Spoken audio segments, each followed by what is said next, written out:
Welcome to Rajapalayam recipes. இன்றைக்கி வந்து ஒரு லஞ்ச் பாக்ஸ் ரெசிபி தாங்க. பாப்பாவுக்கு வந்து ஒரு சின்னதாக ஒரு மீல் மேக்கரில் வந்து ஒரு பிரியாணி பண்ண போகிறோம். ரொம்ப ஈஸியாக டக்குன்னு செஞ்சிடலாம். காலையில் எழுந்திரிச்சோடனே ஒரு வித்தின் ஒரு 13 மினிட்ஸில் பண்ணிடலாம். வாங்க எப்படி பண்ணுறதுன்னு பார்த்துடலாம். இப்போ வந்து ஸ்டவ் ஆன் பண்ணிக்கோங்க. ஆன் பண்ணிவிட்டு 2 ஸ்பூன் நெய், 1 ஸ்பூன் ஆயில் அந்த மாதிரி ஊற்றிக்கோங்க. கொஞ்சம் டேஸ்ட்டு நல்லாயிருக்கும்.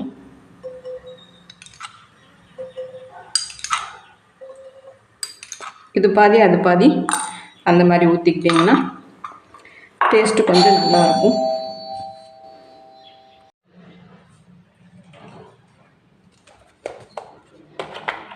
ரெண்டு ஸ்பூன் நெய் ஊற்றிட்டோங்க. இப்போ வந்து கொஞ்சம் ஆயில் ஊற்றிக்கலாம். அவ்வளோதான், போதும், ரொம்ப வேண்டாம். இதில் வந்து நான் எதுவுமே ஸ்பைசஸ் போடல, ஏன்னா குழந்தைங்க எடுத்து சாப்பிடுவாங்கன்னு சொல்லிவிட்டு லாஸ்ட்டில் வந்து சரசு வீட்டில் வாங்கின பொடியை போட்டுக்கிட்டாலே எல்லாத்துக்குமே டேஸ்ட்டு நல்லாயிருக்கும்னு சொல்லிவிட்டு நான் அதான் போட போகிறேன். ஏலக்காய், கிராம்பு எதுவுமே நான் போடல. ஃபஸ்ட்டு எண்ணெய் சூடானதுக்கப்புறம் வெங்காயம் போட்டுக்கலாம். கொஞ்சம் சூடாகட்டும்.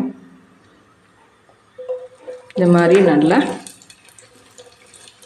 பிசிறி போடுங்க. நான் வெறும் ஒரு 100 கிராம் தான் பாஸ்மதி ஊற வச்சுருக்கேன். அதனால் வெங்காயம்லாம் போதும், இவ்வளவே போதும். இதே ஜாஸ்தி தான், ரொம்ப இருந்தால் கொஞ்சம் நல்லாயிருக்கும் அப்படின்னு சொல்லிட்டு போட்டிருக்கேன். இது வந்து நான் பாட்டில் தான் பண்ணுறேன், குக்கரில் பண்ணலைங்க. ஈஸியாக கொஞ்சம் தானே பண்ணுறோம் அப்படின்னு சொல்லிட்டு. இது வந்து சிவப்பு குடமிளகாய், இது வந்து க்ரீன் குடமிளகாய். கலர்ஃபுல்லாக இருந்தால் பார்க்க பிள்ளைங்களுக்கு பிடிக்கும் அப்படின்னு சொல்லிட்டு கொஞ்சம் கொத்தமல்லி அடுத்த சிம்மில் வச்சுக்கோங்க. கொஞ்சம் புதினா தழை,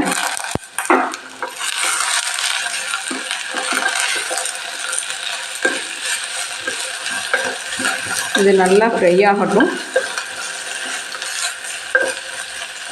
ஃப்ரை ஆனதுக்கப்புறம் பார்த்துடலாம்.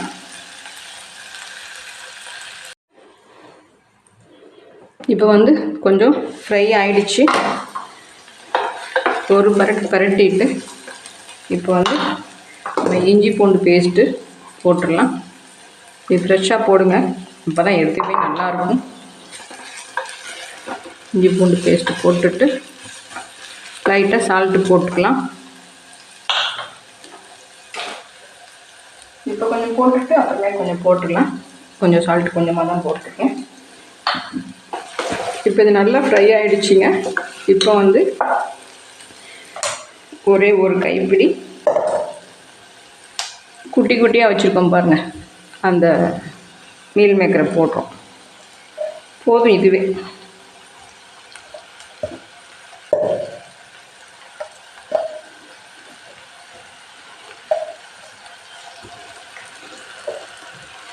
போட்டுட்டு ஒரு பரட்டி கொடுத்துருங்க. இப்போ வந்து அந்த ஒரே ஒரு கிளாஸ் அரிசி, ஒரு 100 கிராம் தாங்க ஊற வச்சுருக்கோம். நல்லா ஊறிடுச்சு. இதை போட்டுட்டு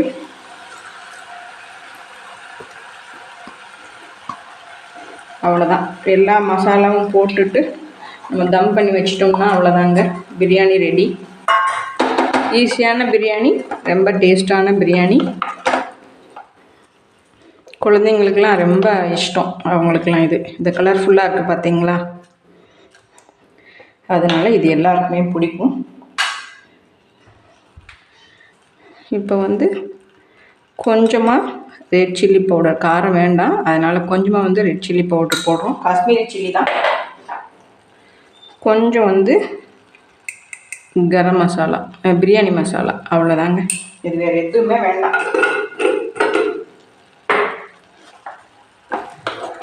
கொஞ்சம் ஃப்ரை ஆனதுக்கப்புறம் ஒரு பங்குக்கு 2 பங்கு தண்ணிங்க. இதுக்கு நீங்கள் குக்கரில் வச்சிங்கன்னா 1.5 போதும். இதில் வேகிறதுனால கொஞ்சம் எக்ஸ்ட்ரா ஊற்றலான் இருக்கேன். இப்போ வந்து நான் வந்து இதில் தான் வந்து 1 கப்பு 100 கிராம் அரிசி போட்டிருக்கேன். அதுக்கு வந்து 2 கப்பு தண்ணி ஊற்றிக்கலாம். அவ்வளோதாங்க. இதுக்கு நீங்கள் தேங்காய் பால், பாக்கெட் பால், எந்த பால் வேணால் போட்டுக்கலாம், நல்லாயிருக்கும். ஆனால் நான் இன்றைக்கி வந்து எதுவுமே போடல, ப்ளைனாக தான் பண்ணுறேன். இது கலர்லெஸ் தான், எதுவுமே போட தேவையில்லை. இப்போ வந்து உப்பு பார்த்து மூடி வச்சிடலாம். மூடி வச்சிட்டோம்னா வித்தின் ஒரு 10 நிமிஷத்தில் ரெடி ஆகிடும். கொஞ்சம் உப்பு பத்தலைங்க, உப்பு போட்டுக்கலாம். அவ்வளோதான்.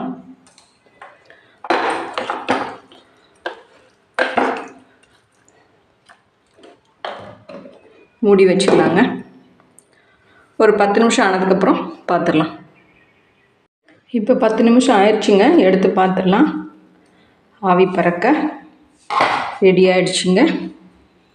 இங்கே பாருங்கள், நல்லா உதிரியாக பொலன்னு வந்திருக்கு பாருங்கள். இதில் வந்து நீங்கள் எந்த பவுட்ரு எதுவுமே சேர்க்க வேண்டாம், ஹோல் ஸ்பைசஸ் கூட நீங்கள் சேர்க்க வேண்டாம். இந்த பவுட்ரே போதும் உங்களுக்கு. அவ்வளோதாங்க. இது வந்து நம்ம இப்போது பாப்பாவுக்கு லஞ்ச் பாக்ஸுக்கு கொடுத்துடலாம்.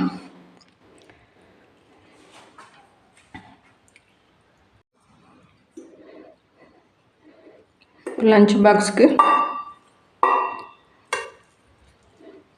பாருங்கள், நல்லா அந்த பாஸ்மதி பார்த்திங்கன்னா நல்லா நீளமாக நல்லா இருக்குதுங்க, சூப்பராக இருக்குது.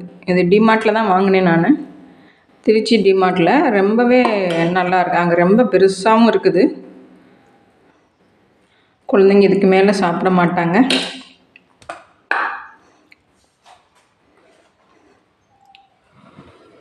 இங்கே பாருங்கள், பாப்பாவுக்கு வந்து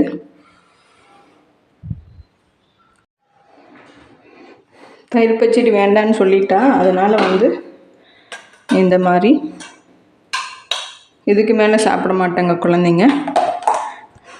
இது நல்லா சுட சூப்பராக இருக்குது, டேஸ்ட்டும் நல்லாயிருக்கு.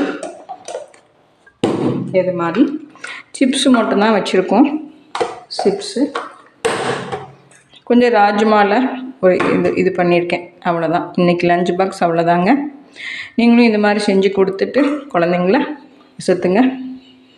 தேங்க்யூ.